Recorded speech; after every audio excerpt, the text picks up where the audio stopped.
हिंदुस्तान के किसी भी शहर में आपको ये जो नंबर है 9334710148 पे कॉल कर सकते हैं, या फिर एक और नंबर है 9015148776। इस नंबर पे आप व्हाट्सएप कर दीजिए, आपको रिप्लाई मिल जाएगा, आप व्हाट्सएप कर सकते हैं। चलिए नेक्स्ट जो है इंपॉर्टेंट टॉपिक, ये जो है इस सेशन का सबसे इंपॉर्टेंट है पार्ट, इसको समझिए। आखिर इंपॉर्टेंट टॉपिक में क्या क्या है। सबसे पहले प्राचीन भारत से चलते हैं। प्राचीन भारत में क्या क्या इंपॉर्टेंट टॉपिक है जिसको पढ़ना है, क्योंकि हमारे पास सिर्फ 60 दिन है। और सच बात यही कि क्या सुजीत सर एक बात जरा बताओ, जितनी मिन्नत से, जितनी आत्मविश्वास से, जितनी शिद्दत से आप बच्चों को पढ़ाते हो, बताते हो, समझाते हो, एक सच आपसे मैं ही पूछ रहा हूं, आप बता दो क्या ये 60 दिन में संभव है इतिहास? क्या बिल्कुल संभव है, गारंटी संभव है। आप मेरी संस्था में आइए, 2 क्लास फ्री कर लीजिए ना, आपको खुद पता चल जाएगा। मैंने कभी ये नहीं कहा हूं कि मैं 12 से 12 क्वेश्चन सही करवा दूंगा, कभी किसी को नहीं कहता हूं, लेकिन मैं ये जरूर कहूंगा 6 से 6 क्वेश्चन आपका मैं करवा दूंगा। 6 क्वेश्चन के लिए एकदम निश्चित होकर आप हमसे जुड़ सकते हैं, हमारी संस्था से जुड़ सकते हैं। 6 क्वेश्चन, सिर्फ 6, 7 भी नहीं और 5 भी नहीं, सिर्फ 6 क्वेश्चन आपका सॉल्यूशन करवाने के लिए मैं तैयार हूं सामने। अब इसमें जो है प्राचीन काल में हड़प्पा, वैदिक सभ्यता, महाजनपद जिसमें बौद्ध और जैन दोनों, मौर्य और गुप्त, ये जो है पूरे के पूरे 5 चैप्टर पढ़ना है। इस 5 में पढ़िए, 5 में आपको आसानी से 2 क्वेश्चन फंस जाएंगे और सिर्फ 2 क्वेश्चन का ही जवाब देना इसमें है, क्योंकि मैं स्टार्टिंग से बोल रहा हूं प्राचीन में सिर्फ 2 क्वेश्चन। इसमें क्या क्या पढ़ना, हड़प्पा में क्या क्या पढ़ना है, वो जब बचा हुआ 30 से 32 दिन रहेगा तब हम बता दें कि हड़प्पा में कौन कौन से पार्ट को पढ़ना है और समझाना है, और आपको खुद सामने आके समझा दूंगा, घबराने की जरूरत है अभी नहीं। मध्यकालीन में जो है सबसे पहले दिल्ली सल्तनत। दिल्ली सल्तनत में गुलाम वंश, खिलजी वंश, तुगलक वंश। तुगलक वंश पे थोड़ा ज्यादा ध्यान देना, यहां से क्वेश्चन अक्सर पूछा जाता है, तो इस पे ज्यादा रखना, इस तीनों को पढ़ना है।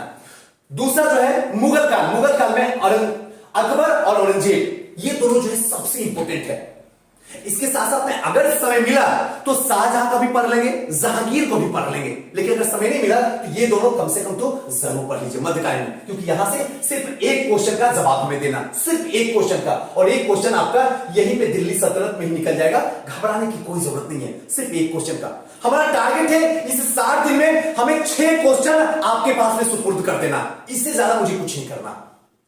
नेक्स्ट, आधुनिक भारत। आधुनिक भारत में जो पहला चैप्टर होगा, ब्रिटिश शासन पूर्व अर्थव्यवस्था कैसी थी उसके बारे में समझना है। दूसरा जो है औपनिवेशिक काल की भू राजस्व नीतियां क्या थी, चाहे वो अस्थायी बंदोबस्त हो, महलवाड़ी हो या रैयतवाड़ी हो, डिटेल से पढ़ेंगे, इतनी शानदार तरीके से पढ़ेंगे कि यहां से हमेशा क्वेश्चन पूछता है और हमेशा आपका सही हो जाएगा।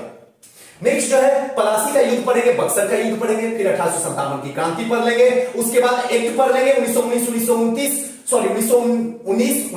1909। नेक्स्ट जो है असहयोग आंदोलन, इसको पढ़ लेंगे, सबने अवज्ञा आंदोलन, इसको पढ़ लेंगे, भारत छोड़ पढ़ लेंगे, और ये हो जाएगा पूरा हमारा आधुनिक भारत कंप्लीट, क्योंकि यहां से एक क्वेश्चन का जवाब देना है, सिर्फ एक क्वेश्चन।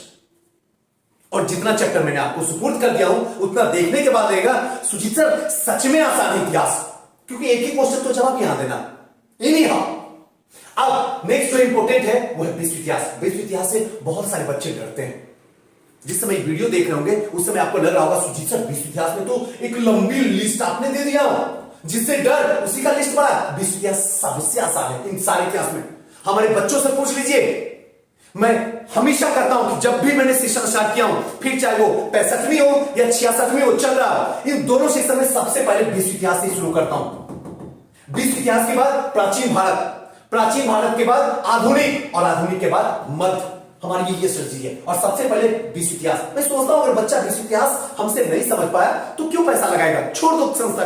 इसलिए मैं सबसे पहले विश्व इतिहास पढ़ाता हूं। विश्व इतिहास में जो इंपॉर्टेंट है, सामंतवाद, पुनर्जागरण, धर्म सुधार आंदोलन, 30 वर्षीय युद्ध, अमेरिकी क्रांति और गृह युद्ध, फ्रांस की क्रांति, औद्योगिक क्रांति, आर्थिक मंदी, रूस की क्रांति, चीन में साम्यवाद, प्रथम विश्व युद्ध और द्वितीय विश्व युद्ध। यहां पे एक चीज आपको लग रहा होगा, आर्थिक मंदी, जो कि रूजवेल्ट की न्यू डील पॉलिसी थी। हमेशा क्वेश्चन पूछा जा रहा है, 2 क्वेश्चन बनाना है, अगर इतना पढ़ लिए तो आसानी से 2 क्वेश्चन बन सकता है।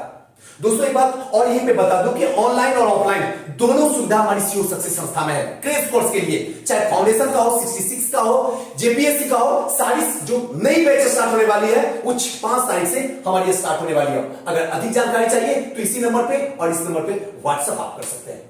आइए, ये चीज तो हो गई, मैंने कंप्लीटली आपका 80% सब कुछ डिसाइड करके सब कुछ बच्चों की तरह आसान भाषा में समझा दिया। अब जो आपको बताने वाला हूं, जो सबसे इंपॉर्टेंट है, इसका ब्रह्मास्त्र है आंसर राइटिंग। सुजीत सर, आपने टाइम मैनेजमेंट बता दिया, टाइम मैनेजमेंट समझ गया। उसके बाद आपने इंपॉर्टेंट बुक्स बताया, इंपॉर्टेंट बुक्स भी हमने समझ लिया। उसके बाद मैंने इंपॉर्टेंट टॉपिक बताया सारे, चाहे वो एंशिएंट हो, मिडाइवल हो, मॉडर्न हो या फिर वर्ल्ड हो, सबको अच्छे तरीके से समझ लिया, दिमाग में भी बैठ गया। अब रहा आंसर राइटिंग, सारा खेल इसी पे है, पूरा मेंस इसी पे होगा। आप अलग अलग टीचर अलग अलग तरीके से आंसर राइटिंग बताते हैं, लेकिन जो मैं बता रहा हूं आप उसको फॉलो कीजिए, पर आसान है। सबसे पहले तो है ये डिसाइड कर लीजिए कि कौन कहां से कितने क्वेश्चन लिखना है। तो मैं पहले बता चुका हूं कि प्राचीन से 2 लिखना है, विश्व इतिहास से 2 लिखना है, एक क्वेश्चन मध्यकालीन से और एक क्वेश्चन आधुनिक से, उसके बाद ही आगे करना है। बस डिसाइड कर लीजिए, प्राचीन विश्व इतिहास 2 क्वेश्चन, मध्यकालीन और आपका आधुनिक, उससे सिर्फ एक एक क्वेश्चन लिखना है बस। चलिए आइए प्रश्नों का चुनाव करें। जैसे ही प्रश्न पत्र आपको मिलेगा आप प्रश्नों का चुनाव कीजिए। हमारे यहां टेस्ट सीरीज भी लॉन्च है, आप वहां भी ज्वाइन कर सकते हैं। प्रश्नों का चुनाव कीजिए कि कौन कौन से प्रश्न आपको बनाना है आराम से। दूसरी बात है क्या लिखना है वो निश्चित कर दीजिए, फॉर्मेटिंग कर दीजिए। कौन कौन से क्वेश्चन है फटाक से टाइम दीजिए और हर एक क्वेश्चन पे आप 3-3 मिनट टाइम देके फॉर्मेटिंग बना दीजिए। जैसे मैं क्लास के बच्चे को फॉर्मेटिंग के थ्रू बताता हूं, फॉर्मेटिंग दे भी देता हूं, सारे बच्चे को फॉर्मेटिंग देता हूं। उस फॉर्मेटिंग को अपने कॉपी पे लास्ट पेज पे ले जाके आपको पूरा बना लेना है कि ये क्वेश्चन 6 क्वेश्चन बनाना है, 6 क्वेश्चन की फॉर्मेटिंग ये है। टोटल आप 3-3 मिनट लेकर के 15 मिनट का टाइम लीजिए, 15 मिनट में फॉर्मेटिंग बना दीजिए। उसके बाद लिखने में आपको आसानी होगा और ये आदत आज अभी इसी वक्त से अपनी जिंदगी में ढाल लीजिए, आसान हो जाएगा। अब उसके बाद समय निर्धारित करना है। हर एक क्वेश्चन में आपको 26 मिनट टाइम देना होगा, सिर्फ 26 मिनट। 27 भी ना पूछ जाए, 25 हो जाए चलेगा। 26 मिनट के बाद 1 मिनट ज्यादा नहीं, क्योंकि आगे आने वाला क्वेश्चन में डिस्टर्ब करेगा। 6 क्वेश्चन है, 180 मिनट है। आप डिसाइड कीजिएगा तो आसानी से 30-30 मिनट आपका आसानी से टाइम मिल रहा है। अब यहां पे जो है 26 मिनट इसीलिए क्योंकि आपका हर एक से जो है 3 से 4 मिनट जो है फॉर्मेटिंग बनाने के लिए आपका मैं काट लिया हूं। 1-2 मिनट जो है क्वेश्चन समझने के लिए भी काट लिया हूं। अब नेक्स्ट जो है, एक पेज में 5 मिनट से ज्यादा टाइम नहीं होना चाहिए। घड़ी आपके पास होना चाहिए। एक पेज में 5 मिनट से 6 मिनट भी नहीं जाए, 4 मिनट हो जाए, 5 मिनट ना होना चाहिए। 5 मिनट के अंदर इसको समअप कर देना एक पेज में। टोटल 5 पेज एक क्वेश्चन के लिए लिखना, यानी कि 25 मिनट्स का एक क्वेश्चन होना चाहिए। आप इस तरीके से अगर कीजिए ना, मजा आ जाएगा, लगेगा सच में आसान है यार, कोई बड़ी बात थोड़ी है।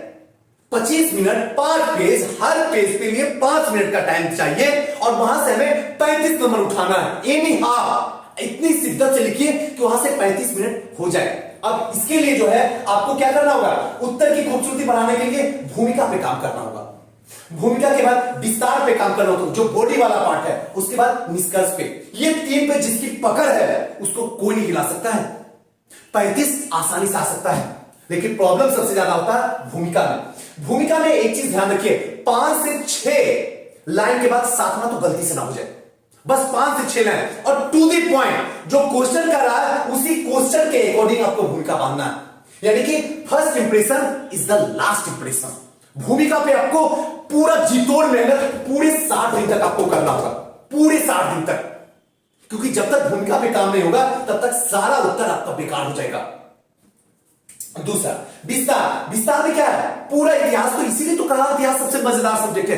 पूरे इतिहास में विस्तार में क्या लिखेगा, क्या राजनीतिक है, क्या आर्थिक है, क्या सामाजिक है, क्या धार्मिक है, क्या भौगोलिक है। इसी 5 सेक्शन में पूरा का पूरा इतिहास घूमता है। और थोड़ा बहुत अगर आंदोलन में चले जाइएगा तो वहां पे एक तत्कालिक कारण होता है, बस इसके सिवा कुछ भी एक्स्ट्रा नहीं होता है। बस आपको पता होना चाहिए क्या आंदोलन है, इस आंदोलन का क्या कारण था, क्या परिणाम था, क्या निष्कर्ष निकला, और इसी सबको जोड़ना है। चाहे वो राजनीतिक से हो, आर्थिक से हो, सामाजिक से हो, सांस्कृतिक से हो या भौगोलिक से हो, इसी सबसे तो जोड़ना है। और पूरा का पूरा इतिहास ही जोड़ना है। चाहे आप प्राचीन काल से लेके विश्व इतिहास तक का सफर कीजिए, सब में यही लिखना। कितना आसान है सोचिए। बस आपको यह पता होना चाहिए कि यह घटना, यह आंदोलन जो हुआ है, इसके पीछे की पृष्ठभूमि क्या है, क्यों हुई है, क्या प्रभाव हुआ, क्या परिणाम हुआ और क्या निष्कर्ष निकला। अगर यह पता है तो आसानी से इतिहास में 35 नंबर लाया जा सकता है प्रत्येक क्वेश्चन। नेक्स्ट है इसकी फॉर्मेटिंग और मैपिंग। फॉर्मेटिंग तो जरूर लिखा कीजिए क्वेश्चन में, ताकि एग्जामिनर को यह पता चल जाए। मान लीजिए 1857 की क्रांति अगर पूछा है, या फिर रूसी क्रांति पूछा, फ्रांसीसी क्रांति पूछा, उसके कारण पूछा है, तो कारण को फॉर्मेटिंग में दर्शा दीजिए, ताकि आपको पता चले, एग्जामिनर कॉपी जब देखे तो पता चले इसके कारण राजनीति में ये स्टूडेंट जो है क्या क्या देने वाला है, सामाजिक में क्या क्या कारण देने वाला है, आर्थिक में क्या क्या कारण देने वाला है। उसके बाद वहां से लिखना शुरू कर दीजिए और जरूरत पड़ने पे वहां पे मैपिंग का उपयोग कीजिए। कई बार ऐसे बच्चे आते हैं जो कहते हैं सुजी सर मैपिंग क्या लिखूं, फ्रांस की क्रांति में कैसे मैपिंग बनाओ। फ्रांस की क्रांति में आप पूरा का पूरा जो है यूरोप का मैप सीख लीजिए। यूरोप के मैप में आप पता कर लीजिए कि फ्रांस उत्तर में है, दक्षिण में है, या पूर्व में है, या पश्चिम में है। वहां पॉइंट आउट करके वहां लिख दीजिए फ्रांस। बस यही तो करना है और यही उत्तर जो होगा वो एक्स्ट्रा ऑर्डिनरी उत्तर हो जाएगा। और साथ साथ में उत्तर में थोड़ा सा चेंजिंग भी कीजिए, औरों से अलग लगने के लिए थोड़ा सा जोड़ने की प्रवृत्ति होनी चाहिए। अपडेट तो यहां कुछ नहीं होता, जोड़ने की प्रवृत्ति। फॉर द एग्जांपल, अगर अमेरिकी क्रांति हो रही है, अगर अमेरिकी क्रांति में सप्तवर्षीय युद्ध हो रहा है, क्लियर हो रहा है, सप्तवर्षीय युद्ध में क्या करेगा, ब्रिटेन जो है आपको रूस को क्या करेगा, हरा देगा।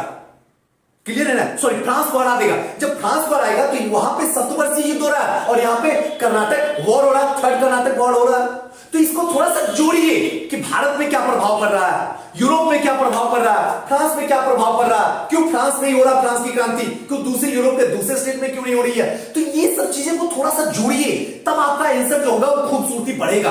और कोशिश कीजिए हर एक आंसर में टू द पॉइंट लिखने की, और साथ साथ में अगर हिंदुस्तान के किसी परिप्रेक्ष्य में अगर 20 इतिहास लिख रहे हैं तो जोड़ने की कोशिश कीजिए, या फिर अगर आधुनिक भारत में लिख रहे हैं थोड़ा सा बिहार से जोड़ने की कोशिश कीजिए, क्योंकि बीपीएससी आप दे रहे हैं, मजा आ जाएगा। यही पूरी की पूरी फॉर्मेटिंग थी दोस्तों। हमारी कोशिश यही होती है कि आपको पूरी ईमानदारी के साथ में बता दूं।